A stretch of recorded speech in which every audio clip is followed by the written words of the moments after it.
I think that a level of coercion is a necessary level of fulfilling the economic requirements of any society. I think the goal should be to lower that level of coercion as much as possible. So, in order to maintain modern society, which I would like to do, you do need sewer workers. And there is no way that I'm aware of to make sewer work not awful. As far as I know, with all the technology that we have, with all the, like, there's, like, that is just, there are just unpleasant jobs out there. Like, you can always say, oh, let's automate it, but, like, you can't fix everything with that, right? Like, obviously, there are always going to be jobs that are just not fun to do. That is just a fact of the world. So I have a couple of responses to this. First of all, even though it doesn't fix all of these problems, I do genuinely believe that some of them could be addressed with better automation. So an example of this in effect is that it used to be that a factory was literally just people like with milling machines or like textile machines, you know? Nowadays, factories tend to be mostly done by machines supervised by engineers. The machines are expensive initially, but they pay out their value eventually because, you know, you don't have to pay them a wage. And engineers just supervise the maintenance, construction, and performance of those factory lines. And I do think there are probably difficult jobs that humans do where that could be done. I don't think it could be done with all difficult jobs, but I think it could be done with some. Additionally, we have to know that there are difficult jobs that people do because they genuinely like them, because some people are fucking crazy. So there are difficult jobs, I think. Here's a good example. Lumber clearing. Lumber work is one of the most dangerous jobs in the world. The process of marking trees and felling them for clearing, the equipment that you have to be around, it is insanely dangerous. The death rates for lumberjacks are very, very high. However, as I understand it, there are a decent number of people who like that work because you're out in the forest all day.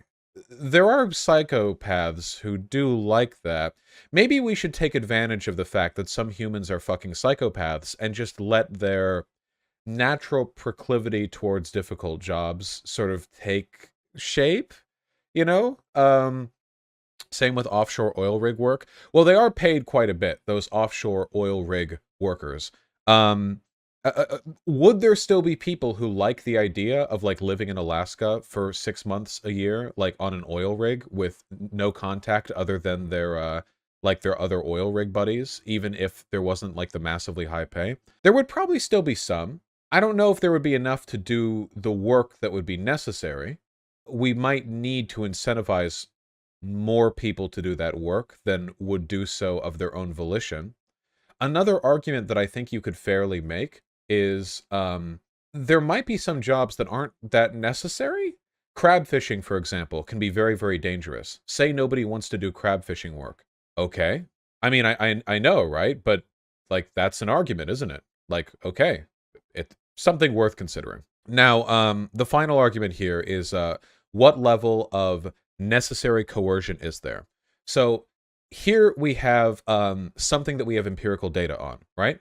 Now, from the info we have with regards to welfare states like Norway and stuff, being given strong welfare systems or a universal basic income doesn't decrease people's likelihood to pursue work. Isn't that interesting?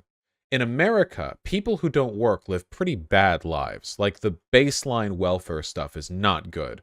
And people who don't work in, say, Sweden, enjoy a higher standard of living. Not perfect, but a higher standard than here in America, in Norway as well. Higher standards of living, because they have a much stronger welfare net. But in spite of the fact that the level of coercion is greater here in America, there doesn't seem to be any evidence that a stronger welfare net decreases people's likelihood to work. Isn't that weird? Like, the logic of capitalism is that you incentivize people to work by giving them a chance to escape the deprivation of poverty. But even in societies where the bar for poverty is way higher, like it's harder to fall below that line, people still work. It's kind of odd, right? I don't know. Maybe all we would need to incentivize people to do difficult work is a little push in a socialist system. You know what I mean? Maybe just a little bit of a privilege, a little bit of an acknowledgement of the hard work, maybe a slight allocation of luxury goods would be sufficient.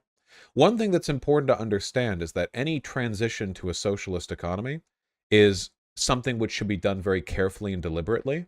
And these are questions that we can answer along the way. What do you think's going to happen in a responsible socialist society if, like, sewer work isn't getting done? Do you think that, like, the local political leaders are all just going to get in a huff about it and everyone's poop is going to clog up and, like, everyone will die or something?